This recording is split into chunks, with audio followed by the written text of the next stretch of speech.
Most people grab their power washer, fire it up, and start blasting away, thinking they're doing a deep clean. But what if I told you that doing it this way actually is wasting your time and possibly damaging your surface? There's one step most DIYers skip, and it's costing them big. Let's dive into it. So let's set the scene. Your driveway, once bright and inviting, now stained, darkened, and patchy. It's an eyesore. Your first instinct might be just to crank up the pressure washer and start blasting. But hold up, there's a better way, a smarter way, and it starts before you even pull the starter cord. The secret is pre-treatment. Before pressure washing ever touches the concrete, you've got to loosen what's building up for years: oil, algae, mold, and grime. Think of pre-treatment as your cheat code. It's like soaking dishes before scrubbing. Way easier and way more effective. So let's break it down, the cleaning chemistry. There are 4 main types of cleaners. Alkaline cleaner, degreasers. These are the go-to for driveways with heavy oil and grease stains. They work by breaking down the molecule structures of petroleum-based contaminants. When you apply alkaline degreaser first, you're letting chemistry do the heavy lifting before you even touch the surface with pressure. Second, acidity cleaners. These shine in environments where minerals build up. Think rust stains, calcium, effervescence.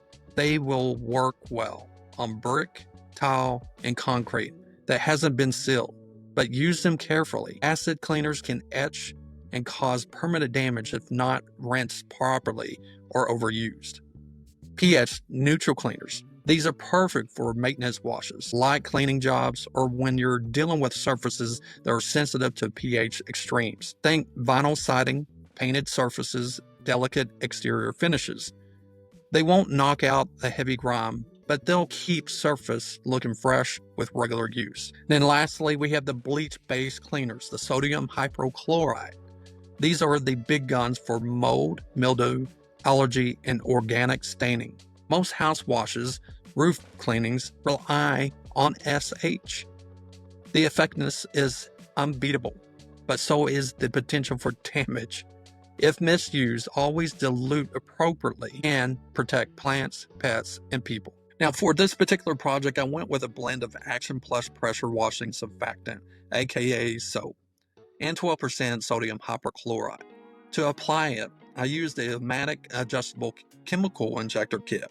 It's built tough, about 4,500 PSI rated, equipped with a 3/8 inch connector, a siphon hose, and a soap nozzle. By using a downstream injector, the mix was automatically diluted to about 2 to 3%, strong enough to knock out the allergy and mildew, but safe enough for the driveway concrete when rinsed properly. Now, the delivery system is just as important as the chemical. I paired with the injector the YAMATIC non-marking 3/8 pressure washing hose. This 100-foot hose is a workhorse, a kink-resistant steel braided rated to about 4,200 PSI. And capable of handling hot and cold water. That length alone meant I could clean without constantly dragging the pressure washer from one end of the driveway to the other. To save so much time. Now for power, I brought out the SIMPSON PS60843 PowerShot. It delivers a 4,400 PSI at 4 gallons per minute and is powered by a CRX 420cc engine. This machine is made for heavy-duty use. It came with a spray gun, extension wand, 5 quick connect nozzle tips, and 3/8 inch 50-foot monster hose that is as rugged as the name suggests.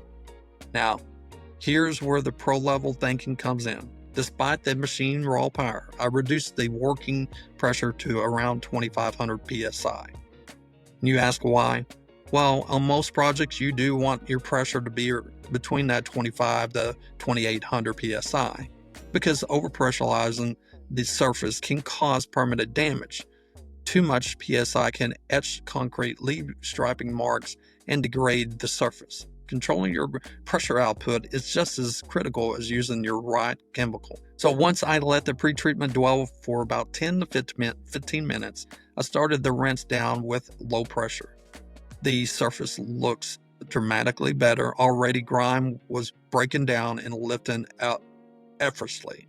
But I wasn't done. After the rinse, I brought out the B Pressure 4000 PSI Whirl-A-Way surface cleaner. With a 20-inch cleaning path and a stainless steel build, this tool delivers smooth, even coverage across large flat surfaces. Its dual spinning nozzles ensure no tiger striping, and sealed bearings keep the head guiding effortlessly. What used to take hours with a wand now takes minutes, and it looks better too. So here's something else. While surface cleaners often get praised for clean look they leave, they also perform an important final scrub. They sweep up anything the rinse missed, buffing the surface to be a professional grade finish. Now, after that final clean, I went over everything with a clear water rinse, no chemicals, just volume.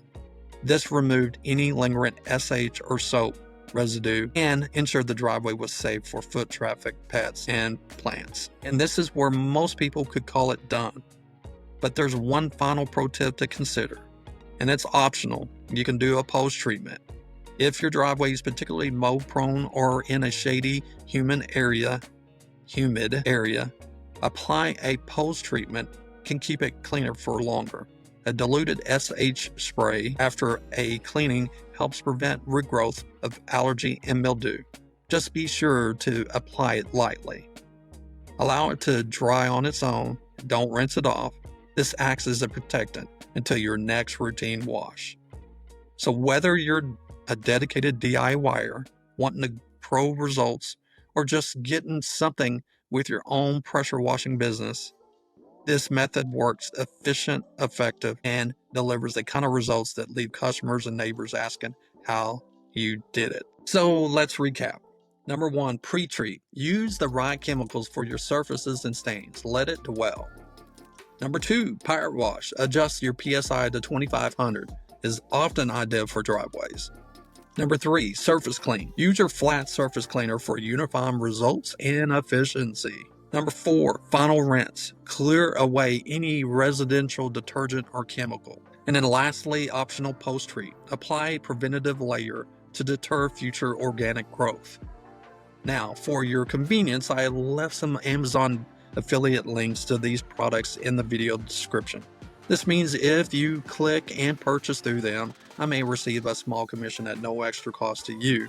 This helps support the channel and allows me to keep producing helpful content like this. Any help would be appreciated.